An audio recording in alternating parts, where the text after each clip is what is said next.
L'association SOS Méditerranée, c'est une association européenne civile de sauvetage en mer qui a été créée il y a un an, en mai 2015, par des citoyens européens face à la situation tragique en mer Méditerranée et essayer de diminuer cette hécatombe qui se déroule sous nos yeux aux portes de l'Europe. Alors, SOS Méditerranée a affrété un bateau de 77 mètres, l'Aquarius, depuis le mois de février dernier, grâce aux dons des citoyens européens. Donc c'est financé à 99% par des dons privés.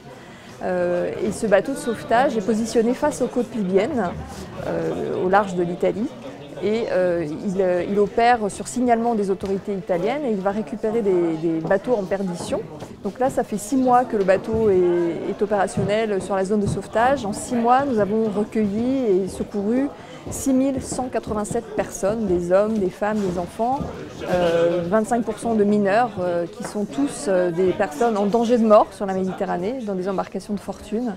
On les a récupérés sur des bateaux pneumatiques à moitié dégonflés ou sur des anciens bateaux de pêche délabrés et ces bateaux n'ont aucune chance de pouvoir faire la traversée. Nous pensons qu'il est inacceptable de laisser mourir des milliers de migrants sous nos yeux, aux portes de l'Europe, parce qu'ils empruntent les seules voies qu'ils peuvent prendre pour parvenir jusqu'à ce continent de rêve pour eux, de fantasmes peut-être, diront certains. En tout cas, c'est la seule voie qui leur reste pour pouvoir parvenir jusqu'à l'Europe. Donc notre priorité, c'est de pouvoir poursuivre les opérations avec la collecte de fonds qui est nécessaire auprès du grand public. Donc je vous appelle à nous rejoindre, à nous aider en allant donner sur notre site sosméditerranée.fr. Et au-delà de cela, ce qui est important pour nous et essentiel, c'est de sensibiliser l'opinion publique sur cette situation en mer Méditerranée et aussi sur cette situation qui est un véritable enfer pour les migrants africains en Libye. Ils sont parqués dans des camps, enfermés, violentés, rançonnés, eux et leurs familles, pour pouvoir se faire libérer.